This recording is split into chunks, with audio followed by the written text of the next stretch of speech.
To introduce our next presenter, Dr. Elsholz, is Amy Stagg from the Diabetic Partners in Action Coalition.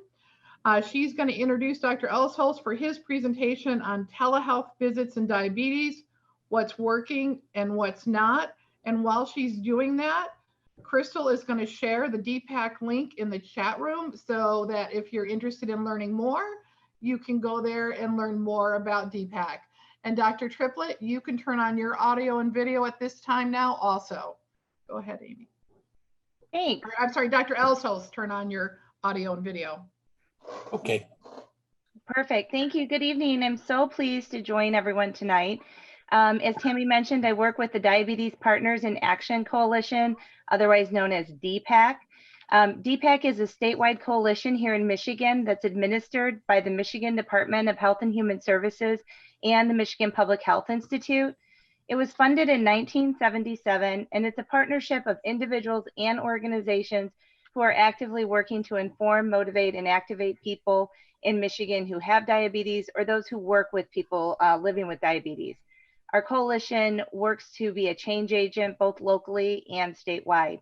So as mentioned, please visit our website. It's www.dpacmi.org, so dpacmi.org, to learn more about our initiatives and our resources, and also our events and our activities. So I hope you'll all take a look at it and see if there's something there that you might want to partner with or join forces with us on. So thank you. It's also now my honor to introduce Dr. Elsholz, who graduated from the University of Michigan Medical School in 1996. He trained in internal medicine and pediatrics at St. Joseph Mercy Hospital and at the University of Michigan, finishing in 2000. He completed his subspecialty training in adult and pediatric endocrinology at the University of Michigan in 2004. He's currently with Sparrow Hospital Pediatric Subspecialty Clinic in Lansing and is a clinical assistant professor for Michigan State University College of Human Medicine. So welcome. Thank you for joining us tonight, and I will now turn it over to you. Okay. So I'm going to be driving myself, and I have the computer sort of up on a stack of booklets right now because it's got a lower camera. So I'm trying not to be looking down on everybody. Let me go over to the presentation now. This should be set up and there. Is that displaying now?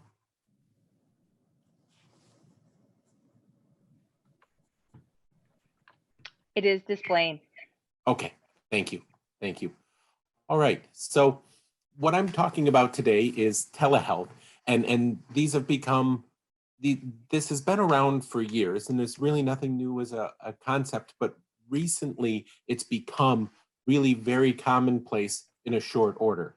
And so what I want to do is just talk a little bit about the history of telehealth, not a lot that way, but discuss some of the applications that can help make your visits, your telehealth visits, more productive.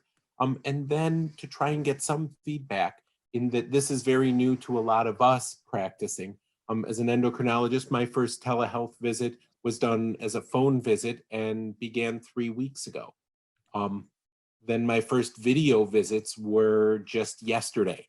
So when I'm talking about this, I wanted people to understand that I'm really doing this as somebody who's sort of a fellow traveler along this road. I'm learning how to do this as a lot of other people are adapting to it. So there have been a lot of trials and tribulations along the way, and a lot of technical difficulties, but it's been worthwhile and has been really an interesting experience. So I'd like to get what we can from people's feedback at the end, what things you feel like are working for you in the diabetes community and what things really aren't. And then I also spoke with some other practitioners, both adult and pediatrics, and will include some of their experiences as well. So that's why I say I'm not qualified to speak on this topic. I'm not a particularly strong person in terms of computer technique or even in terms of video conferencing.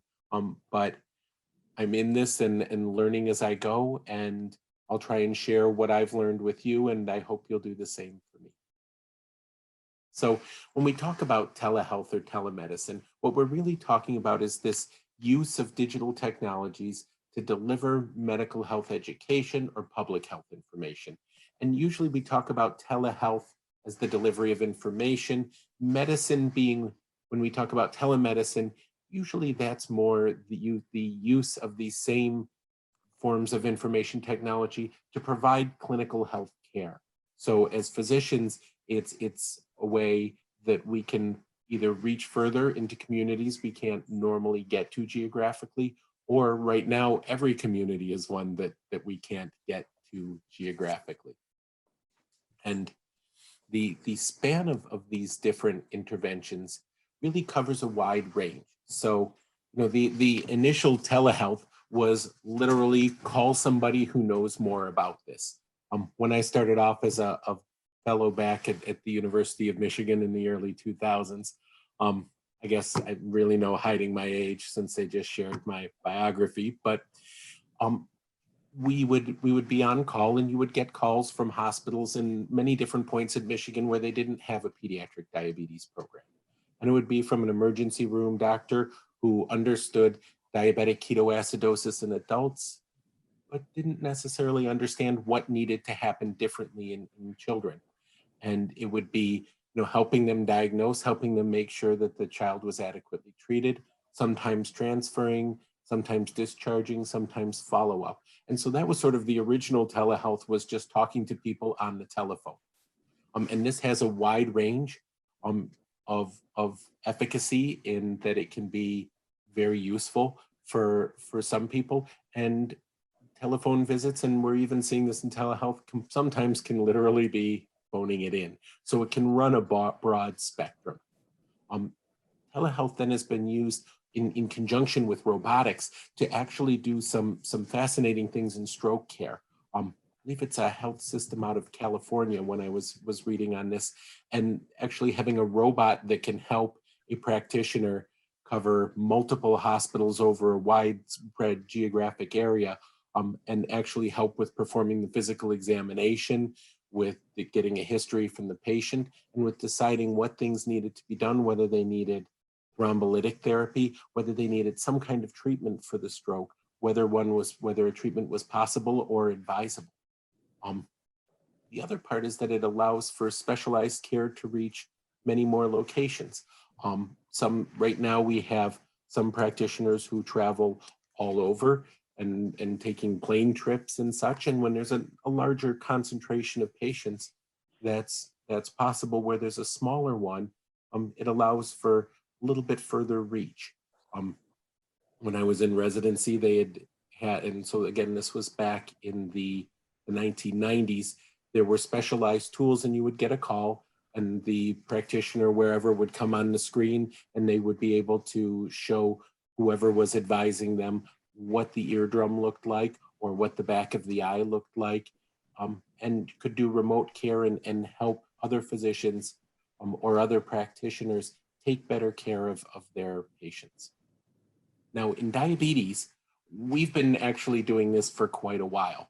I feel like I'm really getting old when I keep sharing all of these back when I was training stories. I'm turning into one of those. But back when we started off, downloading meters was new. And you know, this was the 2000s. A lot of people had the old paper logs, if you remember. They had different meter companies, and they were small, and you'd kind of write in there, and the records themselves could be really spectacular. Bits of food, blood covering it, written in all different pens and scribbled. That was really how you knew the records were good. If there wasn't some blood on them, I was always a little bit suspicious. But from an infection control standpoint, that may not have been ideal.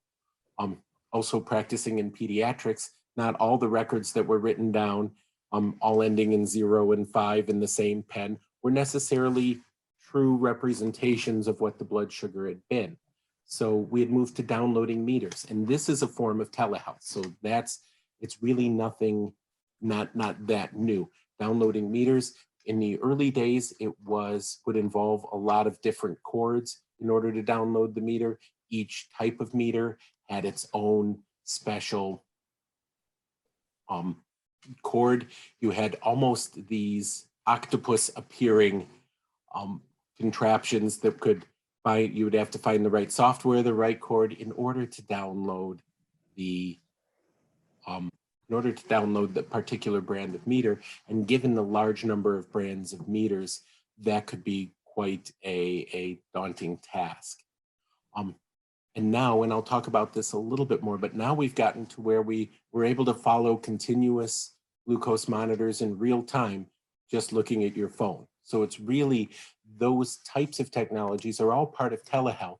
And it's now we're really looking at trying to, at how we can use these in the care of diabetes, and use it to extend our practices into a lot of different areas, into a lot of different populations. So meter downloads, written records are much rarer. Now it's really difficult, where those used to be the mainstay of care, coming in with the sheets.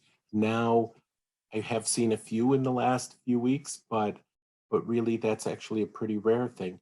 And we also had the rise of pumps that were downloadable. With Medtronic and Animas, back in the older days, you were able to download and pull out the information people were putting in. So if they didn't necessarily write down how many carbohydrates they ate or what the blood sugar was, you could pull it back out of the pump and have it neatly arranged that would tell you what they ate, when they ate, what caused the blood sugar pattern, and could really start to get at some of the dosing and where you could make changes. And it's not really stopping there, because now there are companies that are, most of the major pump companies are working on cloud-based systems that would continually download the continuous wow, my hand keeps disappearing. That will continuously download the pump and or the continuous monitor, so that there's no longer a need when you come to clinic to download the pump specifically. All you need to do is give a practitioner or give a practice your username and password, and they'll be able to pull down the information for whatever time frame they want to do. So that shortens download times and shortens some of the difficulties with this. So it's really going in quite a few places, The other part technologically that's happening is a lot of the pump companies are now working on technology to analyze the blood sugars and make recommendations for what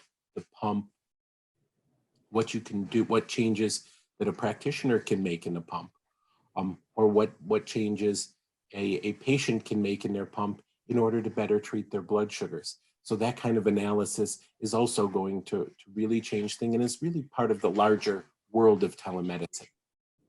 Now, in clinic, things have changed a bit, but really for decades, the sort of face-to-face nature of it really hasn't changed much.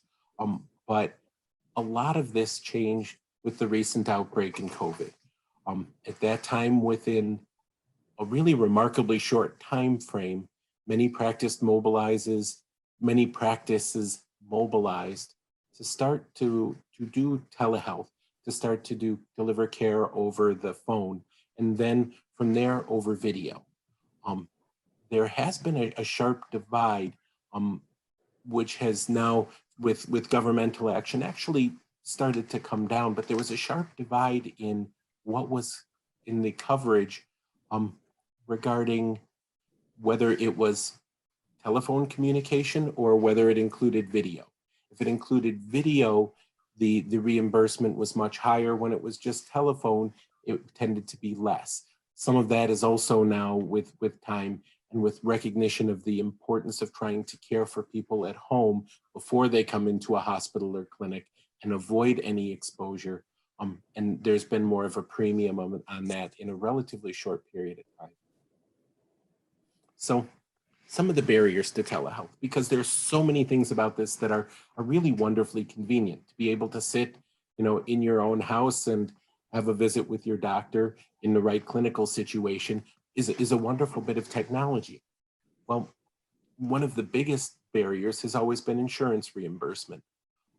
Telephone services have not been reimbursed traditionally, which in pediatric diabetes has really been a difficulty, and that there's so much that's done over the phone, reviewing blood sugars, recommending changes, particularly when children are newly diagnosed.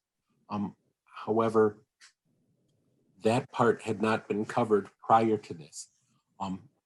The video communication as well hadn't been required, it hadn't been covered, but that started to change.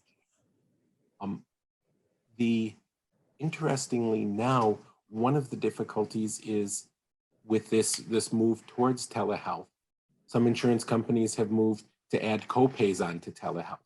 And on one of the web groups that I participate in with endocrinologists, one of the barriers has been that from a patient standpoint, it's been the full copay that they would pay for a clinic visit, but the hemoglobin A1C wouldn't be measured if they did it at home. And that was a disincentive for some people, feeling that adjusting the blood sugar wasn't as helpful as being able to get that signpost of a hemoglobin A1C to know where they were at and how they're doing. Another big barrier is the cost of equipment. I mean, most of us have cell phones, tablets, or a laptop, but they are not cheap. And the technology to do this, just to have the hardware that you need in order to do this, is expensive. And even if you have a laptop, it may or may not be able to handle video. So you need to have a separate microphone. Most laptops now come with a microphone and a camera built in, but many desktops don't, and you need a separate webcam or a headset or a microphone or something, and that's just more hardware to bring to try and find the drivers to install it, more things to go wrong. Internet access itself is also an issue. You can have a lot of variability in the speed of your connection. For this talk tonight, I have three children who are all using the internet off and on, one for college, two for their one for high school classes, one for middle school. And the worry of there being slowdown and multiple people using it. While we were talking about this, you have to sort of portion out who is doing what and hope that three people aren't all trying to use Netflix while I'm trying to present this. So those are very real problems in what your internet speed is. You can use phones for it, but data plans also can be, in utilizing video, it uses a lot of data. And depending on your data plan, that can be very expensive and can be another big issue. One that we ran headlong into right at the beginning of the COVID outbreak was HIPAA. If you're not familiar with HIPAA, it's the Health Insurance, Privacy and Accountability Act. And there are a lot of stipulations in HIPAA about the security, the level of security that's needed for any communications regarding medical care. And by and large, that's a very good thing. But in dealing with trying to mobilize a large number of people to use video for diabetes care, it really presented a difficulty in that a lot of the platforms were clogged, and some of the more readily accessible platforms such as FaceTime or Skype were not secure to the level that HIPAA required. Some of those requirements have been relaxed with time to try and allow for provider and patient communication. Institutional firewalls too, from a security standpoint, have been interesting in preparing for this talk. I'd gotten an email from JDRF, and when the email was for a work email, but when you tried to route the Zoom conference over the institutional firewall, we had a lot of difficulties, and we've run into a lot of difficulties that way. When I work at Sparrow Hospital, trying to keep the conferences running, and with having difficulties with incompatibility of different things we're using, and trying to bring this all to people who are completely inexperienced users, fumbling their way blindly. we had a lot of difficulties, and we've run into a lot of difficulties that way. So another issue that comes up is platforms for devices, whether or not you have a compatible, some light coming in from behind, sorry. Whether or not you have a compatible platform, Android versus iPhone, Apple or iOS versus, or Apple operating system versus Windows can create difficulties. And there are a lot of different platforms for meeting. I have a few of those down there, but there are a ton of them. We're using Zoom, we've used WebEx, and I've already had the experience of sitting on WebEx waiting for a meeting and finding out it was really supposed to be on Zoom. So there are enough different ones, and each practice, often through the electronic medical record, may have a different type of meeting platform that they utilize. So the download, the underlying portion in all this is a lot of things have to go right for this to work. And they don't always. There are delays, there's feedback, there's dual audio. As I was speaking a moment ago, I could hear what I had said about 5 seconds earlier coming back at me. All of these things make telehealth a little more difficult, but overall still worth it. Now, I wanted to talk about a few telehealth applications that can really be helpful with respect to helping you personally, but also helping you present your diabetes information to your diabetes care providers, and in an ordered fashion that will really help. And some of these are very common and most people know about them, and some of them are a little more uncommon. So I wanted to start with Medtronic. They'll download any type of Medtronic pump, as well as a limited number of meters that's changed over the years for which meters it will. So if you're using a different meter, it'll try and integrate those two things, and does a reasonably good job of it. It's good software, but if there's a time difference between the meter and the pump and you're downloading the meter separately, you'll often end up getting a blood sugar listed twice, which is great for the number of times per day that you're checking. But when it's all the same and it's an hour apart, it's usually pretty easy to spot that there's a problem. Now here, and this is not meant to be exhaustive, but to give, when we get into this issue again of supported platforms. So CareLink, this is off of their website, will work with some versions of Windows, but won't work with others. Some versions of Mac OS and not with others. So if you may have a computer, you may have the hardware, but if it's not the right hardware, that can be an issue. T-Connect is another one that works very well. This is for tandem pumps.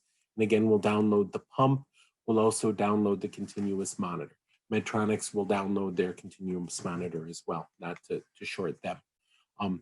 And T-Connect will let you kind of integrate with their dosing along with their continuous glucose monitoring. And again, system requirements for this. So it's some of the more modern versions of Mac software and Windows, but if you have an older computer, you may have trouble running it. You need to have the appropriate browser in order to download, and all of those things can provide barriers and provide difficulties. Now, one of the newer ones, this is Gluco. Gluco joined with Diasend. And so when I'm talking about Gluco, I'm actually including Diasend as the two companies have now merged. They have something out now where they'll help you download, and according to their website, they'll download about 95% of different devices. The single thing that we use this most for in our clinic is to download the Omnipod. So this will pull down the dosing information. It will pull down CGMS and allows you to get an integrated report that will tell you how much bolus insulin, how much basal insulin, how the bolusing is going, what the total daily dose of insulin is, what the blood sugars are, and what the CGMS pattern has been. And here's a little bit about the compatibility options with Gluco. There's another one that's newer. I'm not as familiar with this. We've used Gluco and Diasend in our clinic for several years, but there's also Tide Pool. And this is a group that's sponsored by JDRF, so I figured it would be important to include that. And it is a free application and can help with downloading, again, multiple different pumps and meters. And Tide Pool, from a business standpoint, is really trying to help integrate CGMs from different manufacturers, pumps from different manufacturers, and have sort of an intraoperable diabetes system in place. So this is just an example of one page. There are many more supported devices from Tide Pool, but this is just one page showing kind of a wide variety of the different meters that you'll be able to download there. So when you're engaging in telehealth, one of the most helpful things from a diabetes standpoint that you can do is to be able to download your information beforehand. And either send it in, which is an additional barrier, in that most email systems over EMRs, or at least the most popular one, won't let you put attachments. And it's for very good security reasons. Unfortunately, you can't email blood sugars. Many hospital systems, mine amongst them, won't allow you to use open email. You need to use the email through the electronic medical record, but somebody can't put an attachment. So these provide a third-party website that you can go to securely, and your provider can go to securely and be able to pull up your information. And it really makes the visits a good bit more productive. So I wanted to then talk a little bit about about a few different provider impressions. I've gotten a lot of information and a lot of sort of feedback about how it's going from a web group of endocrinologists that I participate in, but I asked a few people kind of in depth what they thought. So this is adult doc number one, because we have to maintain anonymity. He had used a platform done through Doximity or Doxy, and had also used at various times FaceTime, Skype, Epic, had really used a wide variety. He should probably be doing this talk, but he did a different one. And had used WebEx. Of all of them, he had really preferred Doxy, felt that it was easiest from both a provider standpoint and from a patient standpoint. It was an app on the phone that was easy to access, and technologically was easy to use. The foot exam was an adventure. He had, and as an adult doctor, he was trying to do a foot examination, just looking for any deformities, any ulcerations, anything like that. But during the process of trying to do that, he said he got multiple pictures of ceilings and floors. And being sort of an experiential learner myself, I was trying to take a good selfie of my foot. And it turns out that is remarkably difficult.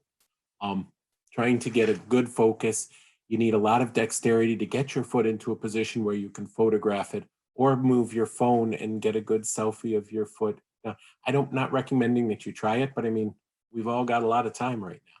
So overall though, when you kind of asked bottom line, what was the experience? He had felt that it was good and was really hopeful that it would stay, particularly for a lot of our patients who travel long distances. The next one, and I wrote down this quote because I liked it so much, was that it often works out, but boy, we have a lot of connection difficulties. And that is definitely an issue that I've seen and other people have seen. He's using an application called UpDocs, and said that has worked well. He did feel that if the pump and glucose data weren't uploaded separately, that the visit wasn't as effective when you were speaking about blood sugars sort of qualitatively instead of being able to look quantitatively at the numbers. But he also had felt it would be prominent. And the third one, who's a pediatric endocrinologist from Lansing, who will remain nameless, really had only done telephone visits until a day ago. And the telephone visits actually worked well when data was downloaded. But the first 4 audio visual sort of through Zoom were unmitigated disasters, which he navigated with an extremely awkward, in an extremely awkward fashion. But did work out and had a few more visits today that were a little bit smoother. So he's feeling relatively hopeful. Now, I'd like to hear from some people, and I have to figure out as part of this learning curve what some people's experiences were.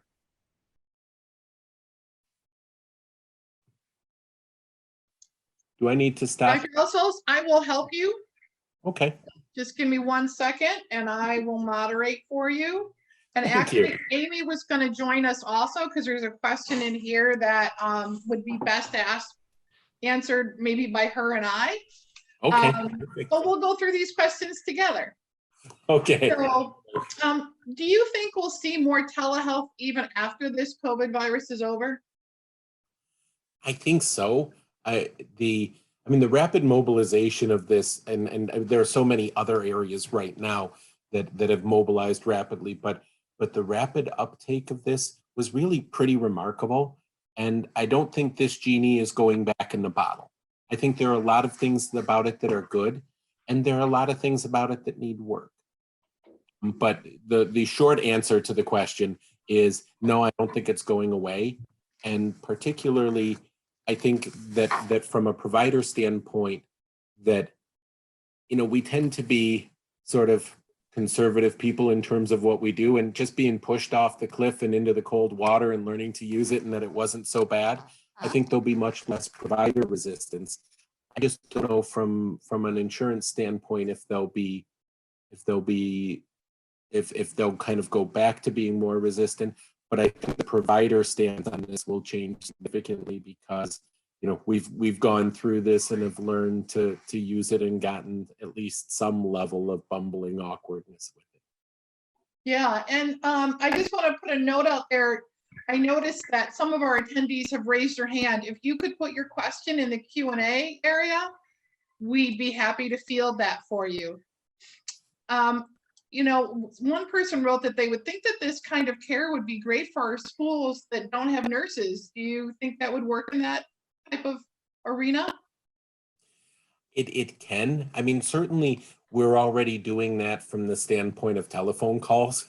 The nurses in our clinic can tell you all sorts of stories about being called that way. But for some things like that, having that integrated now into the electronic medical record system to teach school personnel, that'll be really, really useful. And this year there may even be a premium. We had a lot of people who at the Beaumont folks had sponsored the school personnel seminar as part of the JDRF summit. And with some resources like that not being available now, this may well be able to fill a gap there and at least help from an education standpoint. And how are endos getting blood work done, such as A1C during the lockdown? You know, they know that there's a lot of A1C home test kits, but they're pretty pricey. Yeah. Typically what I've been doing is either just saying, you know what, right now, you know, I'm happy to put in the order if you want the A1C. I would look at the data right now and would not have you go to a lab, at least until things feel a little bit safer. And it's been, you know, an unfortunate consequence, feeling like even coming into my office wasn't a safe place. But for sending to the lab, those options are available in terms of being able to use A1C now or one of the other home kits. But usually I would just put an order in, or, you know, schedule another visit maybe in 6 weeks to get the A1C at that point. And I'm going to actually field this one. Amy has joined our little panel here. And Amy, there's one question in there really for you and for JDRF. Are there any efforts being made by DPAC or JDRF and other entities to ensure that insurance and Medicaid continues to cover telehealth visits for diabetics beyond the current pandemic stay-at-home orders? So the one thought I had about that question was, while DPAC is not integrated, I would say, into Medicaid. The diabetes section at Michigan Department of Health and Human Services is revising their diabetes strategic plan, or their diabetes improvement plan for the state of Michigan. And DPAC, as well as some of our member organizations and some of our champions, were on key informant interviews. And so these were some items that did come up through those. And those were even done prior to COVID-19, and the telehealth did come up on that. So that is something that was put forward to the diabetes section at MDHHS as a gap area, and an area that we wanted to make sure that we could address. And then in addition, we utilize our advocacy partners, so JDRF, American Diabetes Association, and National Kidney Foundation, and they do a lot of our advocacy work and some of our outreach work towards the Medicaid folks as well. Great, thank you so much. Mm-hmm. And then, Doctor, can you share some pointers on how to prepare for a telemedicine appointment to make best use of your time? Well, and I should also say, if you go to Google on YouTube, there is it's through JDRF, somebody who a young gentleman, and it's a recent video talking about some of the big some big tips. So these are really kind of stolen straight from him. He does a tremendous job with it, and it's worth looking up. But one was to download your information beforehand. That really, having that data there in a format that can be looked at, and that you can kind of discuss. And if you can, for both of you to have that data. So, you know, I've had several patients who, when they downloaded it, printed a copy at home for their pump report. And then you can go and say, hey, you know, looking at this, I'm seeing a lot of high blood sugars between 9 a.m. and noon. And, you know, usually for school, we had a lower basal rate during that time. Now, without being at school or having a carb ratio that was a little bit weaker in the sort of mid-afternoon, now we need to strengthen that, because what used to be lunch is now breakfast, and we're seeing highs. But being able to both look at the data and point it out is really helpful. Knowing what medication refills, that's always a good idea. But in particular for these visits, some of the interface with running the telehealth application and going back and forth with the EMR can be really touchy on occasion. So knowing what it is you need will let your provider kind of write that down, and then later either do a refill on something, and kind of knowing what you want to get out of it that way. I'm going to, just one second, I'm going to bring someone into the conversation. If you hear me, Elizabeth Caswell, I set it so you can talk. But you probably have to unmute.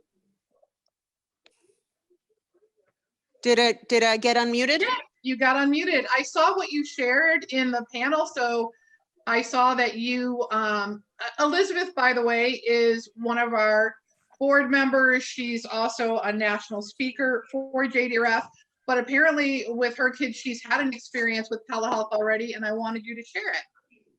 Oh, sure. You know, I called in once I realized that the idea of a clinic visit was not really feasible.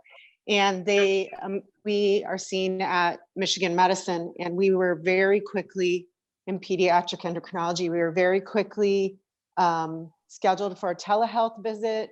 We got a series of instructions about how to make sure we could access their health portal. I don't know whether it's Epic or not, but how we could access that. I already had access to that, so that made it a little easier. And then very specific instructions about how they wanted data uploaded, and, you know, getting ready for the appointment. And it actually included milestones by time, like 1 week before you should do this, 2 days before you should make sure you do this. And then on the day of the appointment, we were told to sign in about 10 or 15 minutes early so that we would be waiting for the care provider.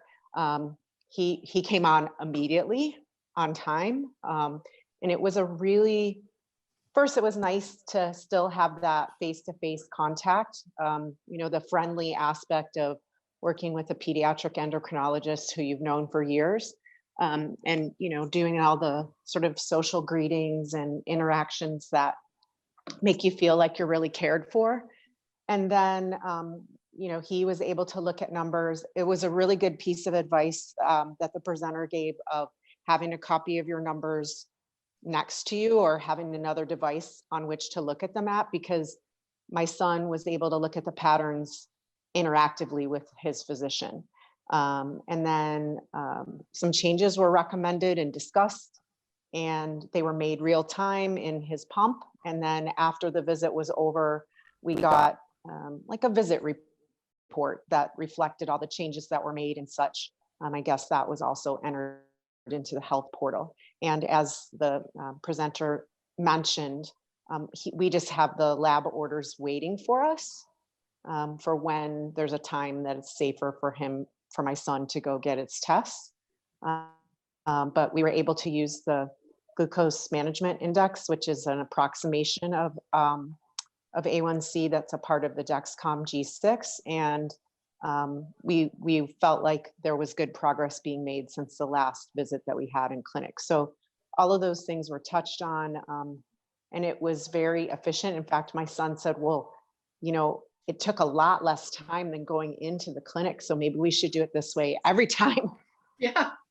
And just because when you're in clinic, there's a lot of waiting in between, and you of course are often seen by an entire team. And, if one person on a team is seeing someone else, and, you get a little asynchronous, so it does take longer, but this was very efficient and not rushed either. Yeah. So, well, thank you so much, Elizabeth. Thanks for letting me share. Yeah, thank you. I did also want to share from Angela. She mentioned that she works in a diabetes learning center where many patients don't want to come into the office even when stay-at-home orders are lifted. She has been in meetings with passwords via password-protected Zoom meetings.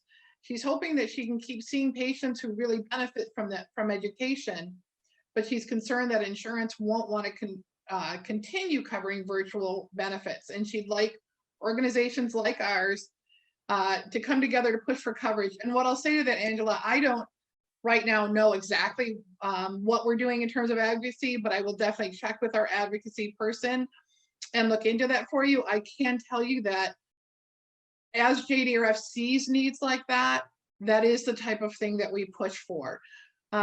When insurance companies have been telling you what specific type of monitor that they will cover and they won't cover others, we jump in with advocacy to help solve that problem. And this seems like one that we would help, but I'll look into it more for you. I do have all the questions for after, and I'll check that out and see if I can get a better answer that I can respond to later.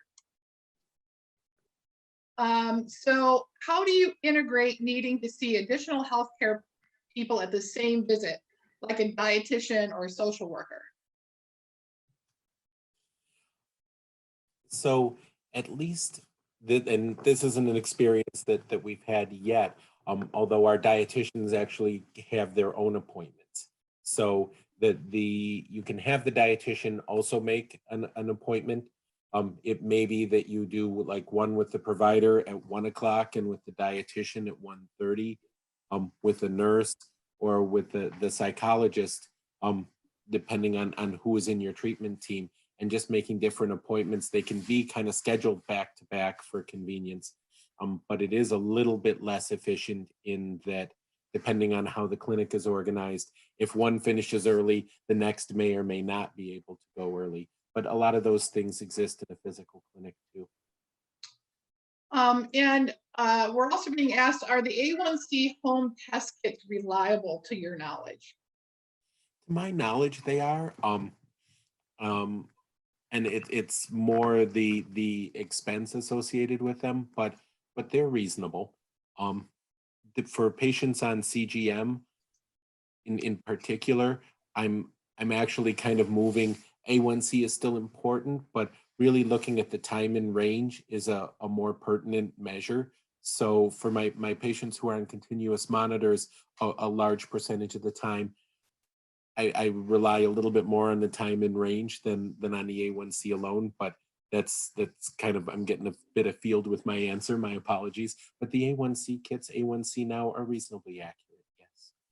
And I'm going to bring someone else in here. There's another doctor in the room. Dr. Maltz, I have opened up your microphone. If you unmute yourself, well, I can unmute You were you. supposed to be my partner in crime on a different one. Yeah. Dr. Maltz, are you there? You have to unmute yourself. I just managed to unmute. Hello. Hi. So Hi, I see Dan. that you've Hi been there. using Doxy for 3 So we weeks. still got to do something together this year then. Yes, I had to just jump in and say very nice review. I've been using DoxyMe for almost 4 weeks of virtual appointments, and I have to agree with you, having that uploaded or even called in if somebody has a meter and doesn't have a sensor or a pump or doesn't have a way to upload their numbers, calling in a week or two of blood sugars to have that available to look at makes the appointments much more effective. I also find that the kids, when I'm on appointments with the child and the parent, they seem, even though the children in our community are very functional and flexible with technology, they all seem to be somewhat reluctant to participate in video meetings. I think they're expecting their peers to be on the other side of Snapchat or Instagram, and they're a little put off by seeing an adult person on the other side. I don't know if you had that experience today. You're too old to be on the screen. Exactly. Probably some truth with that. I don't think that video visits are going to replace having to see patients at all in the office. As much as I agree with Elizabeth and her son that there are things about them that are much more efficient. We can't check injection sites. We can't evaluate thyroid for goiters. The adult providers can't check feet or even blood pressure very easily. So I'm hoping if I have a say in the way the world goes, which I have no thought that I do, that we'll end up with a hybrid version of the way we used to do diabetes management, the way we're doing it now, into something that provides both some in-person appointments and the opportunity to do some video or telemedicine appointments, so that things can be more flexible, but also provide that full around evaluation you can't really get on a video visit. Well, thank you very much, Dr. Maltz. I'm going to mute you again because I'm going to finish up with one other person and then we have to go on to our next part. Thank you so much for joining in. Thank you. Good to see you. So Rosalind had noted that it feels limited to her since her blood pressure monitor is not really accurate or professional. And there's no visual of the nerves in her feet, like you've mentioned. So she feels like it's a partial exam. And I think it is. I actually agree with that assessment completely. Right now, in a situation like this, it's the best that you can do, but I don't think it will replace face-to-face medicine for that reason. And from where I would envision being able to use this would be, several days when you have particularly bad weather, that you would be able to, okay, call somebody up. Look, I don't want you making the trip. I have patients who travel from sort of upper mid Michigan quite a bit. And, to be able to say, you know what, for today, let's do this over the telehealth visit, but I want to bring you in, a little bit sooner, maybe in 6 weeks or something. Or, if there's some other reason for it. So I think it works well in a pinch, but I completely agree. There's, particularly in pediatrics, the other issue is like growth, what's happening with height, what's happening with weight, which is a big issue for in type 2 diabetes, but still an issue in type 1 diabetes. All of those things, can't really be assessed effectively in just a visit just a clinical visit, but it can kind of stopgap and keep things going until it's safe for us to do things the old way. Well, Dr. Elsholz, thank you so much for being here and for sharing your experience. It's all new things for everybody. This is all new for us. Telehealth visits are new for you. We're all going to be experts soon, I'm sure. Yeah. If it doesn't do us in first. Yeah. Thanks so much for being here. All We right. truly Well, appreciate it. Have a good night. and thank you to everybody.